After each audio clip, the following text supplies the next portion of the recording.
Good morning. This is Brian and welcome back to the ranch. So today we're going to move the cattle to a new paddock.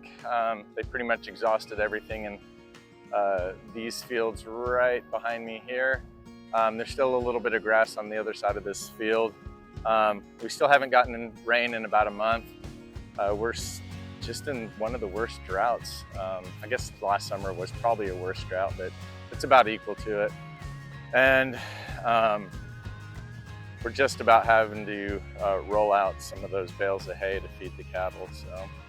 But we'll see how far we can get grazing them. Today's September 3rd.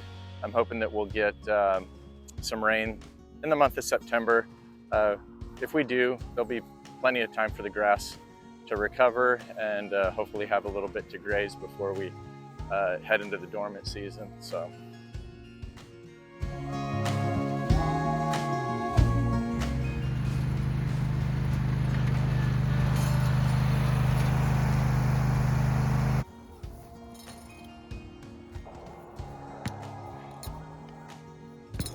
Normally you're supposed to be able to just step these posts in, but because we're so dry and the ground is so hard, I actually have to beat them in with a sledgehammer.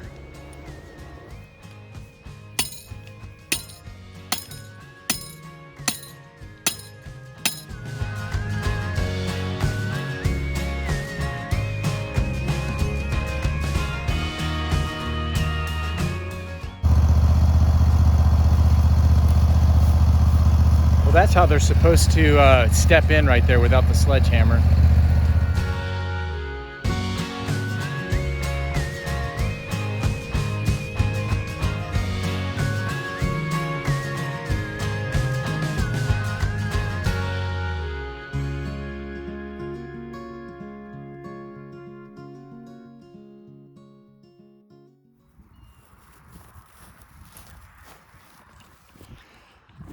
All right, so it only took about 3/4 of a reel, which is great. So we should have a good amount of zap to the hot wire.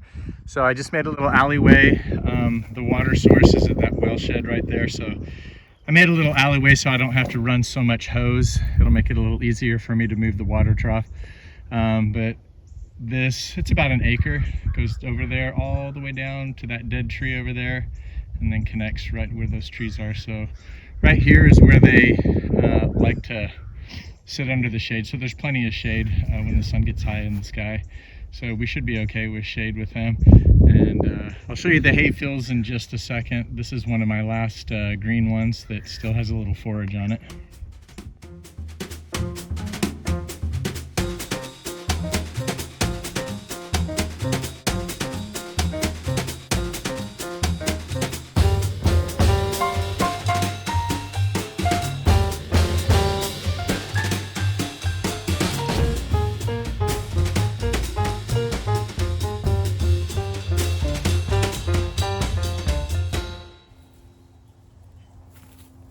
So I'm tired of having to chase the cattle down when I try to move the hot wire. So I'm going to go ahead and put up just a temporary alley to get them from one paddock to the other. So I don't have to try to chase them down, or I want to get out of the habit of having to draw them into the paddocks with pellets. They just get a little too excited about it. So. Hey girls. So Loretta, right here, congratulations. You're pregnant. Dolly? Unfortunately, you're not, so you're still open, but I'm not sure if we're gonna try again on inseminating Dolly. She's about a year and a half, or about a year younger than Loretta here. This is Dolly, the lighter one, and Loretta's darker. And it's just too hot right now. I'm just not sure if we should try to get her pregnant because we're still having 100-degree days every day. I'm not sure if it'll take. Also, if we get Dolly pregnant right now, she'll be due in early May. If we get Dolly pregnant here in the next month, she'll be like a June, July calving, and that's just too hot to calve here in Texas. It's better if we have early spring calves. You know, even calves in February is acceptable around here. So.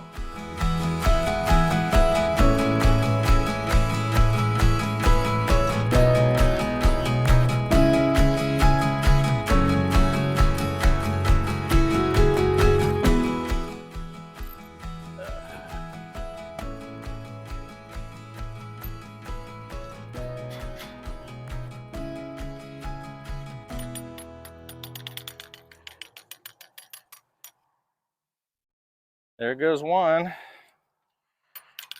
And of course, Dolly always follows. All right, so now that they're in, I'm gonna go ahead and block this back off.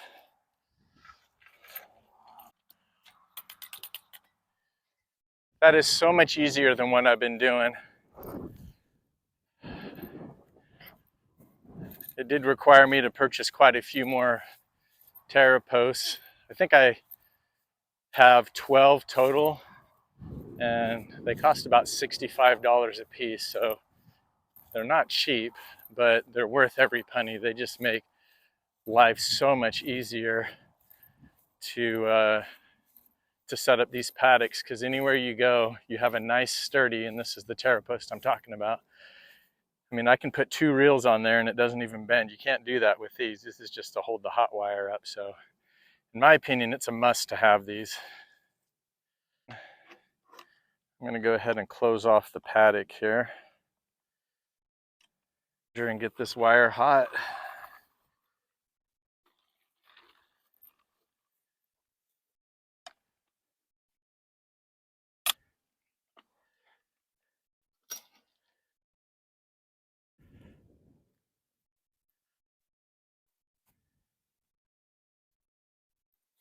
Since we are in such a bad drought, I just kind of want to show you how the hay fields look. So this field right here, we grazed this about probably a little over 5 or 6 weeks ago, and there's been 0 regrowth. So I call this my upper pasture. It's about 5 acres. It goes from the road right there all the way past the barn and down towards the back of my property. And because we've only got 1 day of rain, probably only put about 1/8 of an inch down, maybe even less, nothing is recovered. So this hayfield, I undergrazed a little bit last time they were on here. They were on here probably 2 months ago. And even though it's looking a little brown, it's pretty tall. I've got about 8 inches in some places, a little less in other places, but it's definitely enough forage for them to eat on for. I'm gonna probably keep, if I can keep him in here 2 weeks, and in the next 2 weeks, if we can get some rain and see if some of the other pastures recover, I think we'll be in pretty good shape as far as having to start unrolling bales of hay. So this is one of my better fields right here. It usually produces pretty well, I think, because it's on a down slope and it collects a lot of the water from my neighbor's property here. So, and then it kind of goes down into this wash area. But this coastal Bermuda is doing okay. Like I said, it's not growing, but it's staying green, and the cows absolutely love it. They were whining the whole time I was putting up this paddock. So they're pretty happy now.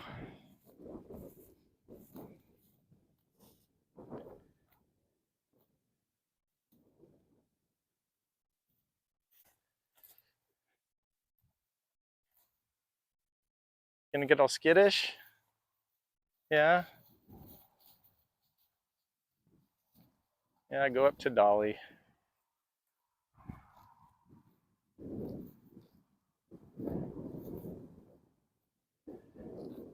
It's funny how she's grazing on the shortest grass instead of the taller Bermuda. You guys are weird. All right, so we'll definitely, as long as everything goes well, we'll have at least 1 calf in the spring from Loretta here. I can't decide if I still want to try to get Dolly bred. Just wait till next spring. So I'll probably wait, honestly. I thought she might have been just a little bit too young to have a calf anyway. She's, I want to say 16 or 18 months old, so that's right on the precipice or the cusp of being able to successfully get pregnant and have enough body size. Since I've gotten her, her body size is gotten quite a bit bigger. She was really small compared to Loretta, but she's filled out nicely, and she's gonna hopefully be a good mama for us. Since I've rotationally grazed all my animals at least once through every area of my property, I'm kind of figuring out where I want to keep the hot wire and the chargers and the water, and how far I need to run hoses. So I think this is a good spot to go ahead and place a grounding rod, so that the deeper we get into the ground, hopefully the bigger the zap that we've got. Right now I'm averaging 4 to 5 kilowatts when I have 2 of these rolls. Since I only have 1, I should be able to get up to 10, maybe 9.5 on this one. But definitely need to make sure I'm getting this hot wire grounded the best that I can. So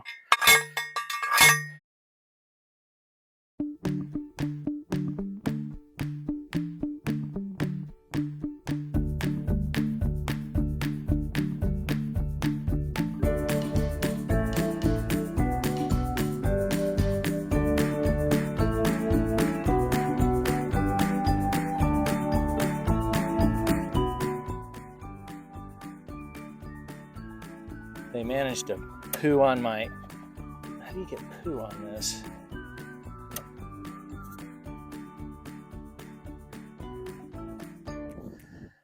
All right, so I like to put these little clamps on my rods, even though I'm not attaching a bare wire to it. That's what these are for. You put that on your rod, and then you put the bare wire in there and cinch it down. But I feel like these alligator clips hold on better to this than they do the grounding rod without this. So I like to just put these on here, and that way if we ever do have a bare wire, they're ready to go to attach it to it.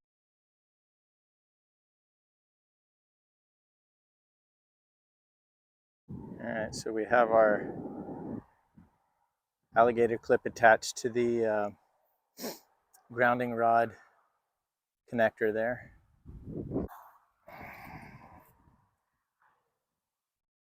So it looks like we're about 5.5. And as dry as the ground is, that's about as good as we're gonna get. And about 5 is hot enough to shock them enough to keep them in. If we had a bull, we'd probably need it about 7 or 8, maybe even the full 9 to 10 that it can do, but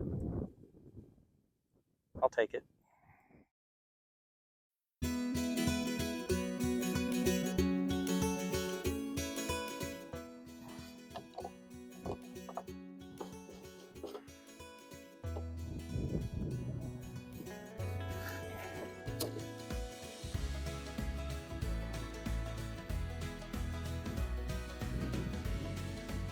All right,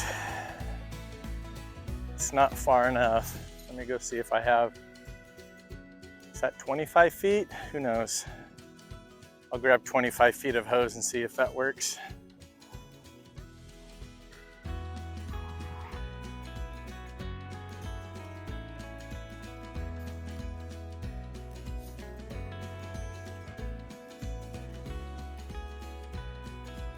All right, that is definitely too short, and I thought it was going to be. So all I had left was a 100-foot hose, which is way too much hose, but that's all I got.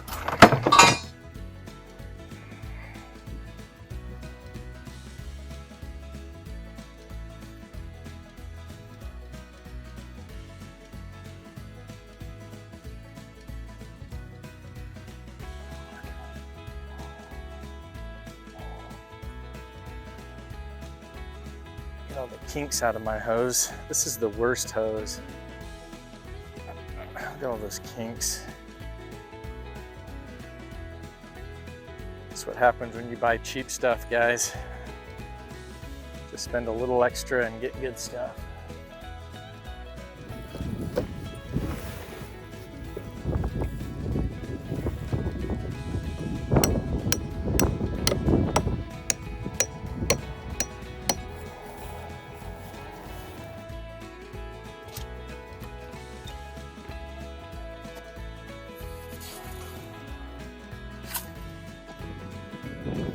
Hopefully we're filling up. Yep. Well, that's all I got for you today. Today was just, you know, moving the cattle. On my next video, I think I'm gonna put down a mat in my cow catcher. The cows, when we put them through to try to draw their blood last week, they were slipping really bad, and I was afraid that they were gonna injure themselves because the bottom of the cow catcher is just metal and their hooves just slip around on it. So I'm gonna try to put down a horse stall mat and see if that helps out. So that's what we'll be doing on our next video. See you guys.